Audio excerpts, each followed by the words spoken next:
Susan and I were on Cape Cod when the pandemic began. And like everybody else, we raced around trying to figure out what to do. And our denomination, United Church of Christ, the area, Massachusetts, was having a meeting online, and they were going to have workshops. And for whatever the reason, we said, let's do a workshop on the church in the pandemic. And we hoped people would sign up. I think the cutoff was 12, and we ended up with almost 40 people in that workshop, which surprised us. We debriefed after it and decided there's something here that needs to be examined, because the people who signed up for the workshop, we could barely control them because they would get talking. They needed to talk. They needed someone to hear what they were going through. So we decided at that time that we would figure out a way to talk to clergy, and maybe we'd have a book at the end of it. So what we ended up with was 53 interviews. Each interview lasted an hour. We sent notes out to the people we interviewed, asking them for corrections or additions, and they all sent them back and agreeing that we could use this material for a book. We ended up writing what we believe is the story of the unsung heroes of the pandemic, who are the clergy.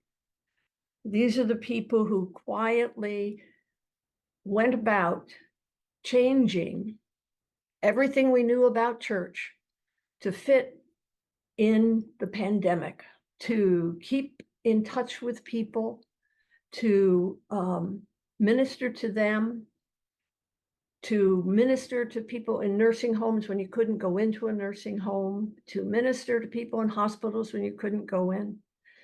They've devised such creative ways of ministering. It was amazing. We had people who made crafts for kids around whatever season of the year we were in, and would mail them out to every family so that the children would have an activity. There was a discussion sheet for the adults, and people loved getting them. In Susan's church, the organist had a CD he had recorded that he was going to give to people. So we said, we'll take them, and we sent them out to every member of the church. The outpouring of thanks was almost overwhelming. They were so happy that someone had thought of them. We had included them. We had sent them some little piece of the church. The stories we heard were heart-wrenching and inspiring. The creativity we heard about just was so amazing. Things we had never imagined and could not have imagined on our own. So we broke the minister's job into three, Yeah. right? We broke the, you said that. We looked at three aspects of ministry: priestly, prophetic, and pastoral. And Peggy's just talked a lot about the pastoral challenges during the pandemic, but ministers were challenged on all sides because during the pandemic, they had to do everything new. The point of church is you crowd a lot of people into a small space, and you touch and give each other food and hug and pass a peace and sing and put water on babies and have a lot of people singing at you, and everything like that. Everything was off limits. So they had to rethink worship completely, taking the best parts and figuring out how to communicate it online. Many people were working in churches that didn't have internet. So they were starting from scratch. And then she talked a lot about the pastoral challenges, but people really made connections in amazing ways. Like choirs of people would sing on a lawn at somebody's house, outside the window if someone was dying. We heard just incredible stories, and they're all in the book. But the other piece was the prophetic and community Pete, Right. you want to tell that story? Well, as we know, there was a lot of the Black Lives Matter movement really got going. The and a lot of clergy had to, all clergy had to figure out how to address it, when to address it, if to address it, and in what ways. We know that in every community, people who depended on food banks had nowhere to go for help. Children who got breakfast and lunch every day at school, their parents might or might not be able to pick up that slack. And so we had churches who started packing groceries and having people drive through their parking lot to hand them out. We had a pastor who worried about the restaurants in her town, and so she got a generous gift from a parishioner, allowed her to work with restaurants to provide hot meals for holidays or for at other times, and really helping restaurants to stay open and to thrive. We heard about people who stood on their lawns and held protest signs once a week. We heard about people who stood on the Rotary doing the same sort of thing week after week after week, just standing as silent witnesses to injustice. We know of many churches now who have been radically changed. The church has been radically changed because of social justice and the community outreach that their ministers led them in during the pandemic.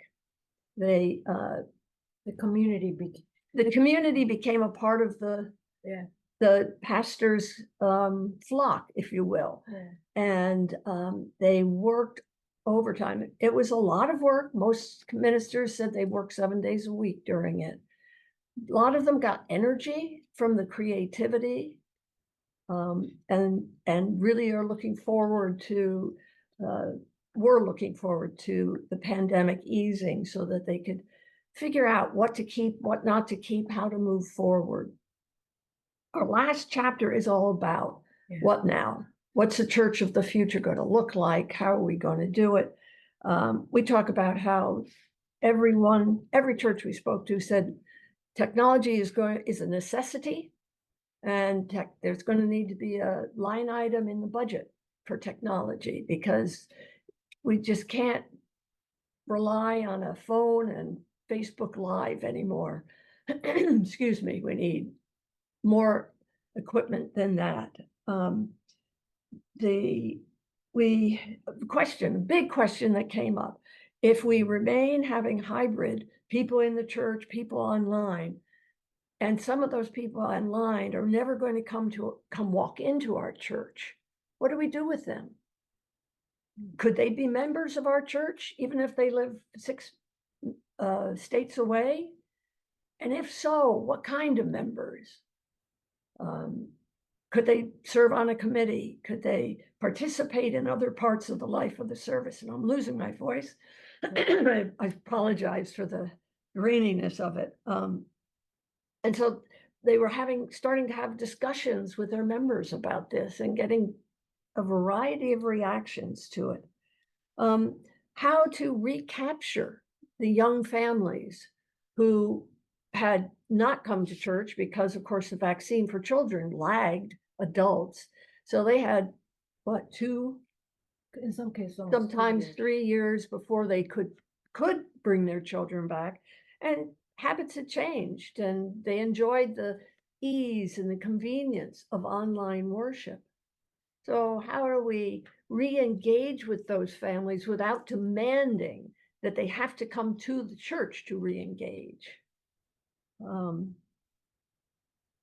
And of course, the importance of being visible and involved in the wider community.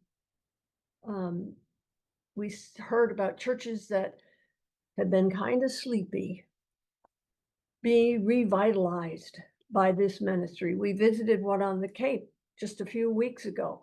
The people couldn't stop telling us how excited they were about all the things they were doing in the community, and how it had changed their lives as well as the life of their church.